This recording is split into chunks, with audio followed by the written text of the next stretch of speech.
Gemini, how we feeling? We're out here in 2026. Can you believe it? Another year of life.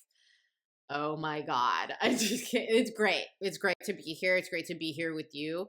Let's look at how we start the year for you. We start the year, and the year starts in Capricorn season astrologically, kind of. We're going to take what happened at the end of December as the start for our analysis this year. So, Capricorn season started with Mercury in your seventh house, making an aspect to the lunar north node in the 10th house, which is really fire because basically what that indicates to me is making serious partnerships. That doesn't have to be just in romantic or personal partnerships. I'm talking about business partnerships, signing contracts. I think there are more than one consultant or there's more than one expert for you to hire or who is hiring you to work with you. And all of this looks beneficial. I think that there is potentially pressure to close on it soon and just go for it. Just do it, man. Like I personally am hesitant to lock things in sometimes as a Gemini rising, whatever. There's always so many different options, right? Anyway, lock it in, go for it, go hard when it comes to career stuff, whether or not you feel ready at the start of the year between the end of December and mid March. Just lock it in and work with experts, people that you respect and people who respect your expertise. This is time to go kind of big. Like this is a level, this is an expert level situation. You've reached a level of expertise in whatever you're doing, and those are the people whom you are engaged with. Let's look at the midpoints and see what's going on with Mercury. We've got Sun conjunct Moon, Mercury, your chart ruler. I love Mercury so much. So Sun, Moon, Mercury is just really clear. I think that you, Gemini, are entering the year clear, which is awesome. We all have different charts. As a Gemini rising, I can't say that I've been feeling very clear for a long time. Really feeling the benefits of this clarity. Sun, Moon, Mercury is really clear and direct. It says what it thinks. It is what it is. It's all out here. It's not difficult to translate, or it's not what it's not. It is what it is. It's very, very clear. Thank God.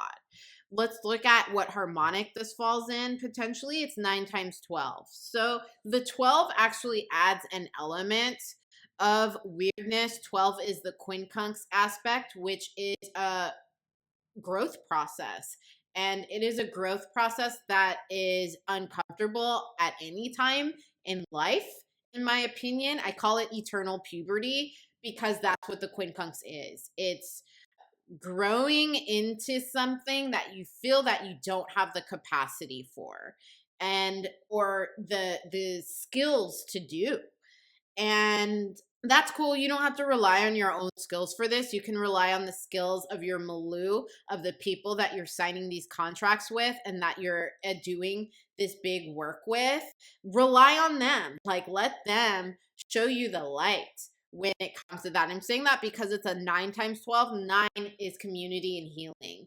And so ninth harmonic always involves other people. So other people literally help you through this growth spurt in your being as a general person, but also as a professional. They show you the way and the light.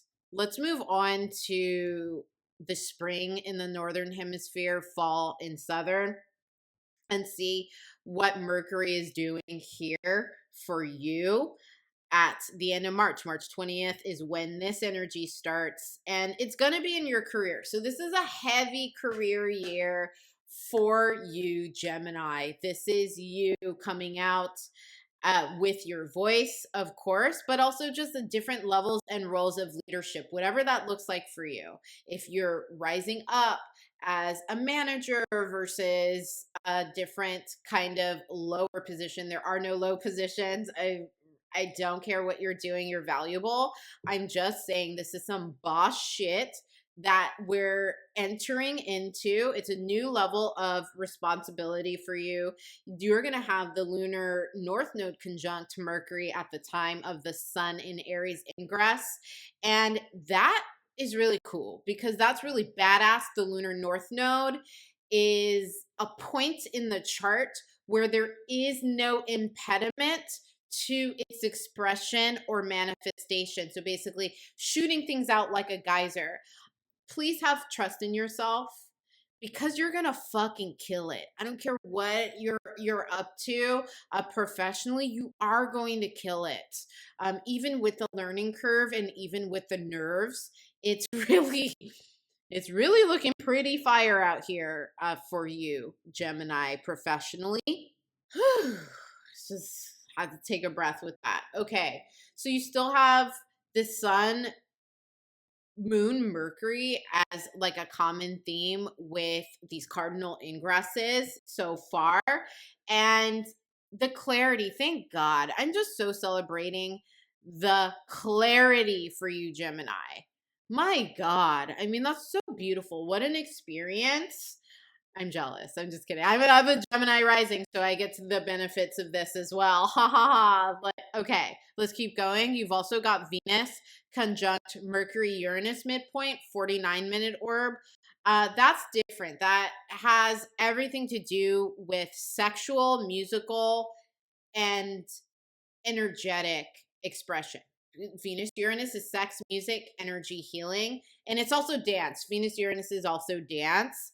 And so I think that this is a prolific time for you to be writing, whether it's composing music. This is a prolific time for you to be dancing. This is a prolific time for you to be composing anything and expressing yourself. I see you on a larger stage this year, Gemini. Let's get some more information as to how Mercury is expressing in harmonics. So that sun, moon, Mercury in this season is in the 17th harmonic, and I also want to locate it in the houses. So we got sun, moon, Mercury right here. So it's like it's a Pisces and Aries expression for you, which is your 10th and 11th house. And this is fun. This is a really good expression for you. This is where you are loved, seen, and valued in community. This is where you can also provide that love and value to other people who need it in your community, because the 17th harmonic it's communal, but it's not communal like the 17th harmonic is the function of empathy in the universe. Empathy as an empath, really feeling people in your body unequivocally. This is good for, and according to research, a lot of actors have it, counselors, therapists, and obviously empaths. And so this is a really fulfilling social moment where everybody's seen. Like, this is a high moment of visibility as well. Again, we already knew that, like with the career stuff, but this is visibility also in your social life, your social milieu, not just boss and leaders. Obviously that's happening too, right? This is a high professional year, but this is where you get to really engage with your people on a level. It's really beautiful. I just love this emotional expression and emotional liberty. You've also got Venus conjunct Mercury Uranus in the 9th harmonic. And so this is finding an audience for what you're saying that really appreciate what you're saying, and communal healing, because it's the 9th harmonic. It's not just you. So the sharing of your voice and what you're doing impacts multiple people and heals a collective. Um, and it's just fun. I love this season. I think Aries season for a lot of signs is really fun, including yours. And I just love the idea and the reality of you being fully expressed and heard, and also buoyed and bosomed by those who are listening. Let's move on to Cancer season of 2026, and the implications for you of that have everything to do with money because Mercury is in Cancer conjunct Jupiter at this time.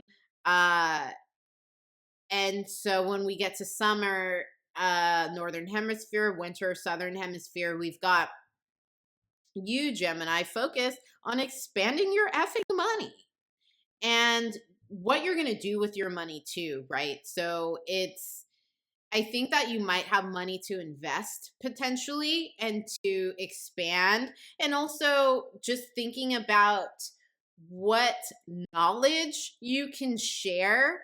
So, whether this is getting into teaching or training or whatever, this is also a big time for people in psychology or sociology realms to do something different with how they're earning money, but also your values, right? Like, I feel like you're going to be going through a value shift at this time where it's like, wait, who the fuck am I in regards to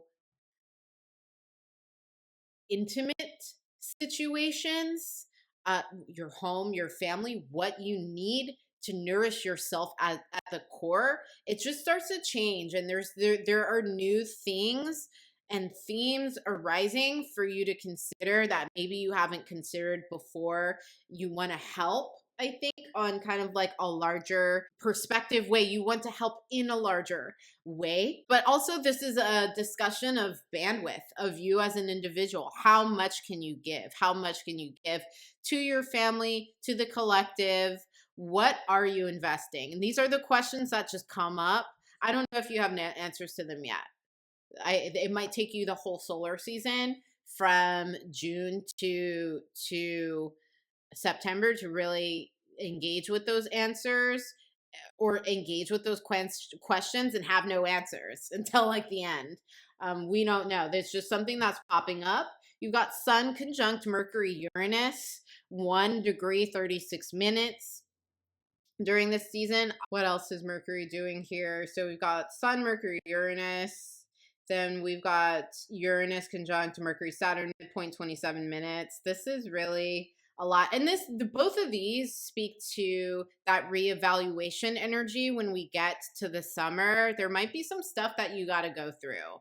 I'm like a paper hoarder. I have like way too much paper and way too much stuff. Like there's an accumulation of stuff that, and literal physical, right? Like in my case, Gemini rising, this is probably when I go through all my shit, right? And get rid of stuff and reshuffle and reorganize. That's what Saturn Uranus does.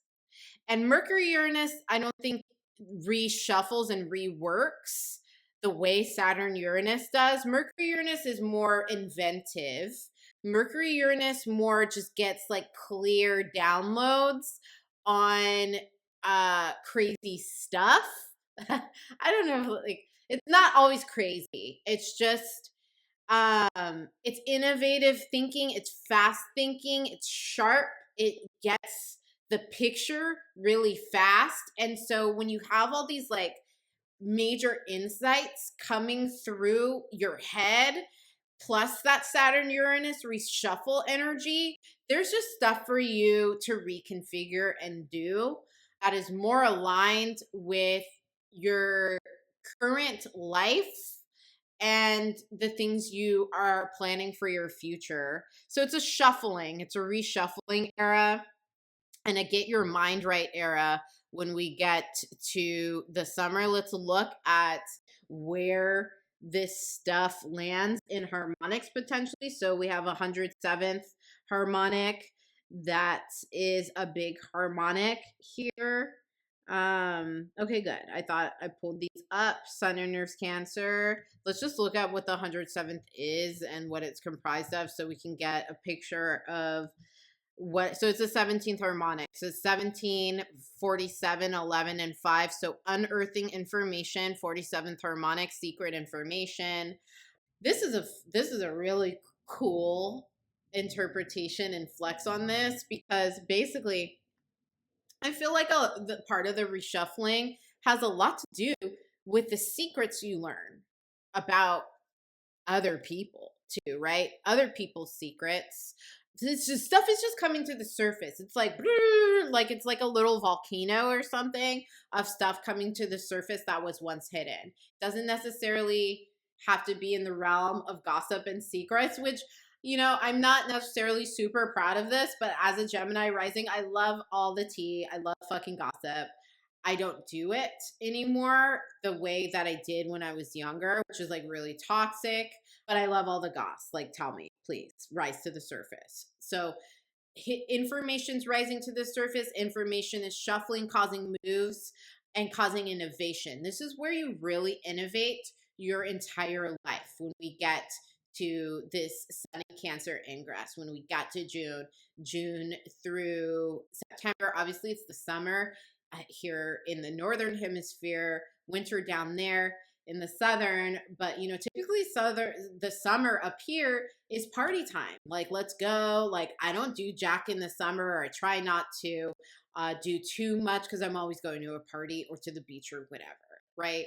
For you, Gemini, I feel like this is where this is actually kind of more like a buckle down season in some way. It's not really restrictive like a buckle down. It's just like it's a transformational thing. Like, you're engaged in not just going on some party shit or whatever in the summer, northern hemisphere. You are reshuffling your entire life and existence on fundamental levels, trying to move yourself forward into a different epoch of your life.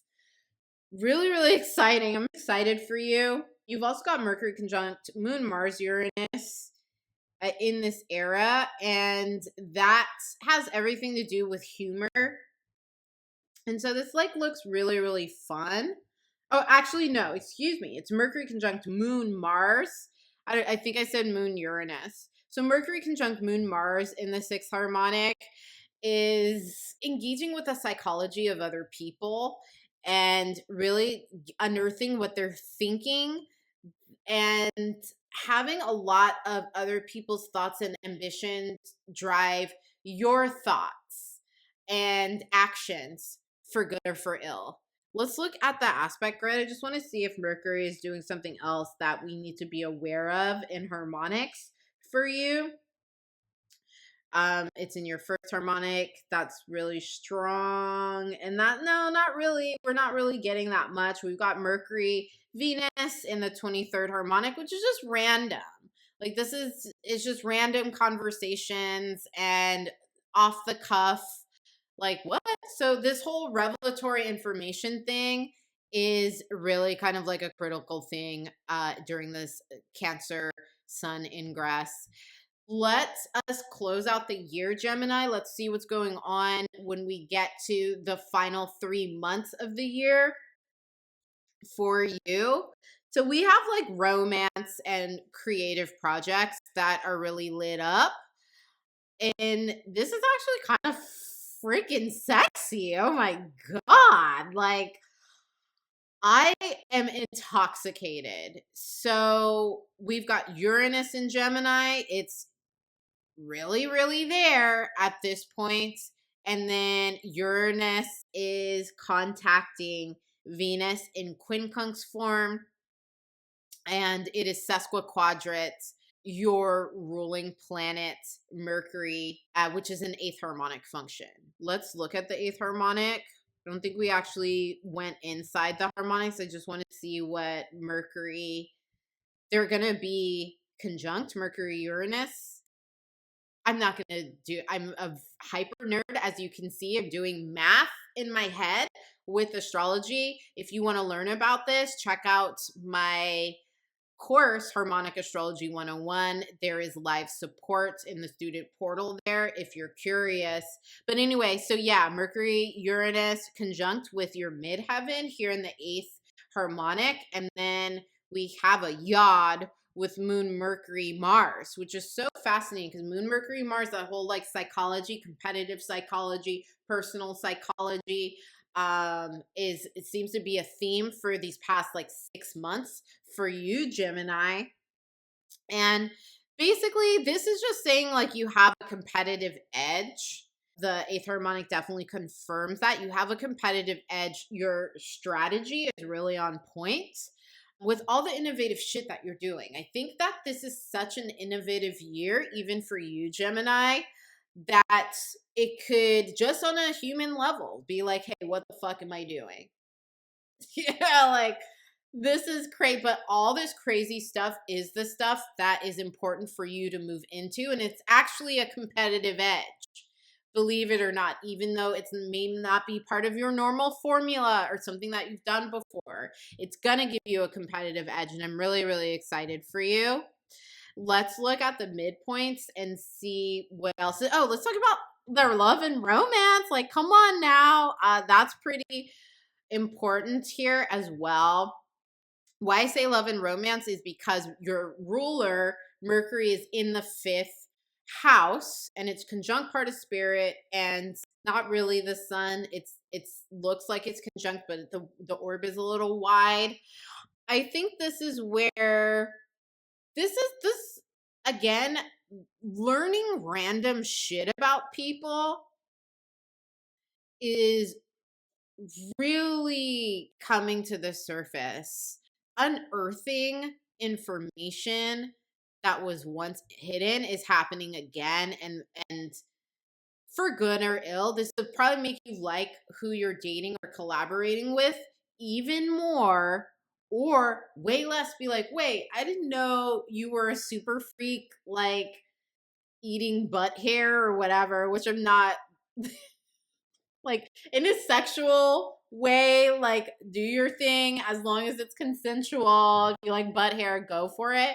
I'm just saying that because it's conjunct part of spirit, it's gonna be like legacy issues, right? Like things that are part of this person's life for a long time. It's not just like some kind of surface material type of thing. And it's gonna put you on pause, be like, do I want to deal with this shit for the rest of my life?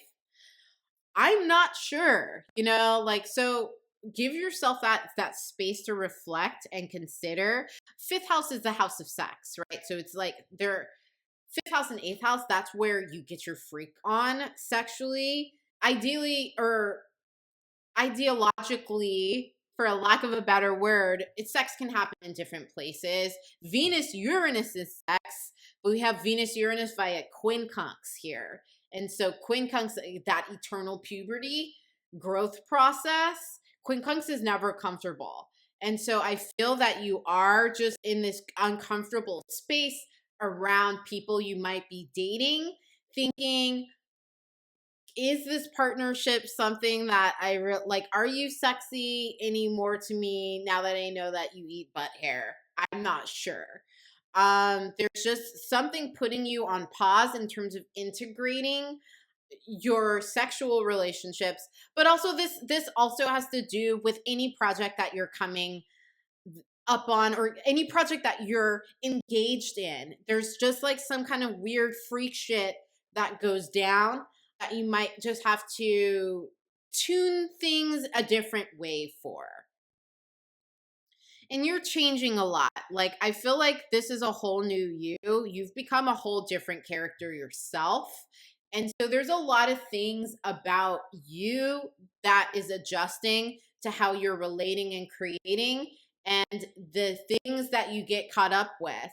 I think that this fifth house is also speculative investments. So anything like your financial portfolio or anything weird that you're engaged with that you've never done before, this is just simply a moment of pause and reflection on what the fuck is happening. Let's look at the midpoints and see what Mercury is doing here. Mercury is conjunct the Sun Venus midpoint, 1 degree, 11 minutes. Mercury is also opposing the Uranus lunar north node midpoint. Let's spot that. So here's Uranus lunar north node. Okay, there we go. You just got to spot this with the lunar nodes because they're not always, the midpoint's not always hitting the south node. So in this case, it's a true opposition with the Mercury Uranus lunar north node. Anyway, long story short, what does that mean? So your 11th house. So this is like social stuff. And this also has to do with travel, spirituality, higher education, publications, and marketing, like getting your voice out there. And then obviously this. So I feel like this is just kind of a another disruption, but then also an opportunity for you to progress and advance in this random way, like a surprise, spontaneous boon gift in all of these areas of life: your social life, travel, study, visas, um, higher education, getting certified, getting whatever, having your marketing campaign fucking go fire, like super out there. There's a liberation element to this as well, which is really like infectious. I feel like you're trying to get free. Not saying that you're already not free, but there's something that you're working through, maybe like a long-term goal, maybe the various ambitions that come to life in this moment in the last quarter of the year in the most random, unexpected ways. The Mercury conjunct Sun Venus midpoint means that you have gift of gab. It's going to be triggering those things that was just the weird weird adjustments with the creations, the speculative investments that you have, and the relationships. Like, damn, I didn't realize that your feet smelled like that. That's so stupid. But like, I feel like I feel like you probably like smell their feet like their first interaction. This could also be adjustments with your pets and your place of employment. It's a funkiness or people that you hire to help you, your health. There's some kind of funkiness that you are able to address, thankfully, thanks to that Sun Mercury midpoint here. It kind of helps with the funkiness of the Venus Uranus quincunx. It's just expect the unexpected at the end of the year. You have the capacity to work through this. You have the help with all of these things, whether it's kids, your pets, or whatever else you're creating or you've got going on. You can talk it through, which is very Gemini. Like, you can talk through anything, right? Beautiful year for you. Wishing you the best, Gemini. Thank you.